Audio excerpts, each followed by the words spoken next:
Walk into a 7-Eleven in Tokyo's Akasaka district at 2 in the morning. The person scanning your onigiri, managing the cash register, stocking the shelves. There's a good chance they're a foreign exchange student. Pull the thread on this further across Ibaraki Prefecture, Japan's third largest agricultural producer. Farm operators say flatly that without foreign workers, output would be halved. The building going up on the corner of your street in Osaka, the construction sector has Yonrin-ryuka job openings for every applicant. Not 1.1, not 1.5, 4.6. Japan has a labor shortage so severe that the Bank of Japan's own survey of business conditions hit its most desperate reading in decades in mid-2014. And yet foreign workers make up just 9% of Japan's labor force. The OECD average is 2%. Germany is at 7%. Singapore is at 3%. Japan knows what the numbers say. Japan has known for decades. The question isn't whether Japan needs more workers. The question is why. After 30 years of demographic data screaming the same answer, does Japan keep designing policies that point the other way? Japan's working age population, people aged 15 to luxure, peaked at 86 million in 1990. By luxure, it had already fallen to 96 million. According to projections from Japan's National Institute of Population and Social Security Research, it will fall further to 3 million by 2060. That's a loss of nearly 30 million working-age people in 2 years. By 2030, country will have just 18 workers for every person over 60. The elderly population keeps growing until 2060. The scissors keep closing.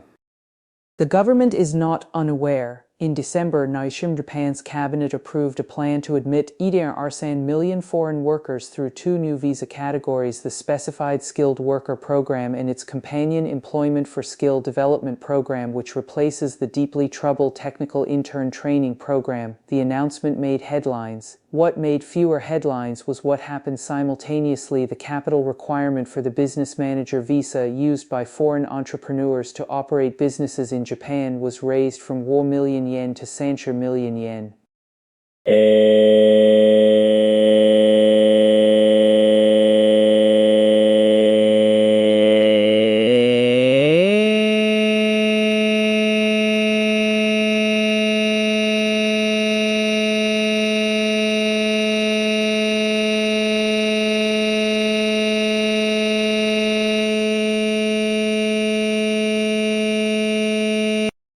Japan announced it was opening a door while quietly raising the walls around it. To understand why, you have to understand the Technical Intern Training Program. The TITP, launched in Senjuku-san, was described officially as a way for Japan to share its industrial expertise with developing nations. Workers from Vietnam, China, the Philippines, and Indonesia would come to Japan, learn valuable skills, and return home to apply them. Technology transfer as diplomacy.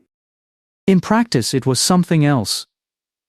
Workers paid an average of $3,000 lobi in recruitment fees to intermediaries before they ever set foot in Japan.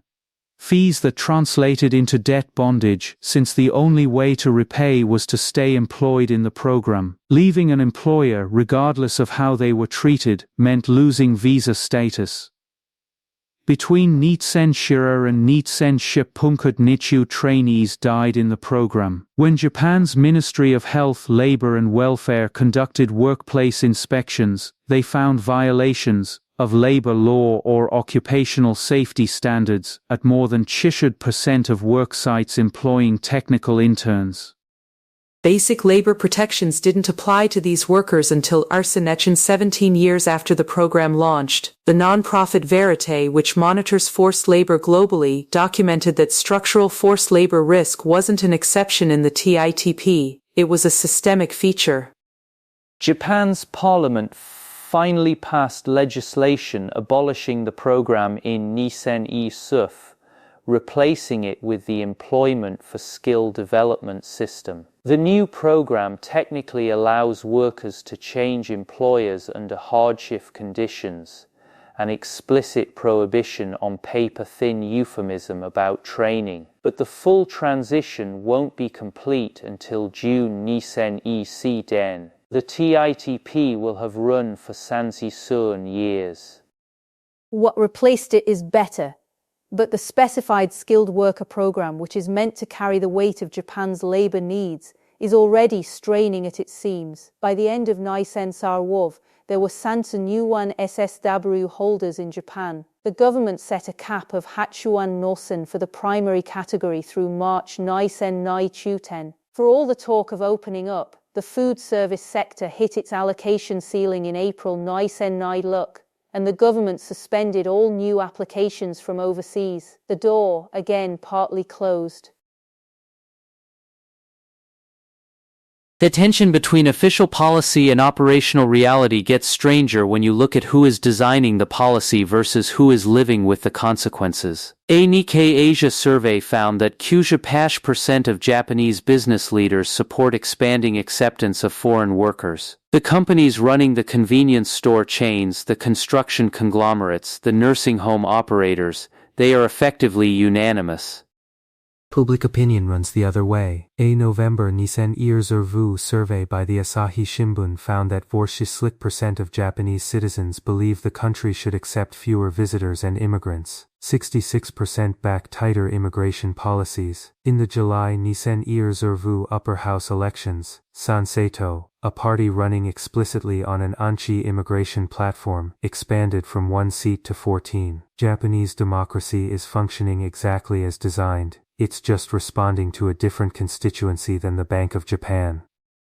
Contrast this with Germany. In late Neurosan, Germany overhauled its skilled immigration law, the Fachkrafteinwanderungsgesetz, in ways that systematically removed bureaucratic barriers. Previously, workers in non-regulated professions needed their foreign qualifications officially recognized before they could enter. The new law scrapped that requirement for most categories. If you have 2 years of relevant experience and a recognized qualification, you can work in Germany. The reform also introduced an opportunity card, a points-based entry that lets skilled workers come to Germany to look for a job without needing one first. In the first full year of implementation, Germany issued roughly 1 employment visas, a sure % increase over the prior year. Student visas from outside the EU rose 9%. Professional qualification recognition visas rose 1%. Canada's express entry system operates on a different logic but toward the same end. It's a points-based pool drawing from 3 streams, weighted for skills, language, and adaptability. The intent is explicit permanent settlement. In Nusan Yursith, Canada admitted Sursif when Sursif permanent residence. Even under political pressure to reduce intake, the plan targets for Nusan Yursalu and Nusan Yursif remain above Sanjursalu 1 Wusan per year. Canada's immigration program is designed to move people from temporary to permanent, because that's what creates the kind of workforce investment, the tax base, the community roots that a society under demographic pressure actually needs. Singapore takes yet another approach. Its system is tiered by salary, skills, and economic complementarity. Employment pass holders, managers, and specialists must meet a monthly salary floor of Wuchen Lopai Singapore dollars rising with age. The S-Pass for mid-skilled workers has its own thresholds. Work permit holders, semi-skilled labor can come from an approved list of source countries and, as of July, Nisen Arswuv can remain indefinitely as long as employer demand continues. Singapore's foreign workforce constitutes roughly 30% of the total. The government manages this openly and deliberately, calibrating levels against economic conditions without pretending the workers aren't there. Japan's system, by contrast, is built on what might be called strategic ambiguity. The Technical Intern Training Program insisted for 3 decades that its workers were trainees rather than labor, a legal fiction that allowed Japan to have low-wage migrant workers while officially maintaining it was doing something else. The Specified Skilled Worker Program calls its primary category temporary and explicitly does not include a pathway to permanent residency, even as entire sectors become structurally dependent on SSW holders with no succession plan. The business manager visa now requiring Mitragation serves a similar function. It formally invites foreign entrepreneurs while making the actual entry threshold competitive with launching a mid-sized business in Manhattan. This is the Japan factor in immigration. The country has never had a debate about what kind of immigration system it wants because it has never publicly admitted that it has an immigration system at all. What it has instead is a series of workarounds. Programs named for training, for skills, for diplomacy, that collectively do the work of a labor import system while exempting Japan from having to commit to one. The political system, responsive to a public that consistently polls against immigrants while consuming goods and services that would not exist without them, has learned to solve the contradiction by relabeling rather than resolving it. The cost of this approach is accumulating. The jobs to applicants ratio in construction is Sudenyu, meaning contractors cannot build what a rapidly urbanizing, earthquake retrofitting, infrastructure aging Japan needs to build. The nursing care sector faces a projected shortfall of noti san one workers by fit. The ITT sector is already short noti stru one specialists. These aren't distant projections, they're the vacancy numbers sitting in the Ministry of Health, Labor and Welfare's monthly database right now. Japan will make this work, as it has always made the uncomfortable arithmetic work, through overtime, through technology, through asking the same workforce to do more with less. But the scissors are closing faster than those adaptations can absorb. The working age population will fall by another 1 million between now and Nissen. The elderly population will keep growing for another 8 years. At some point, the relabeling stops being enough.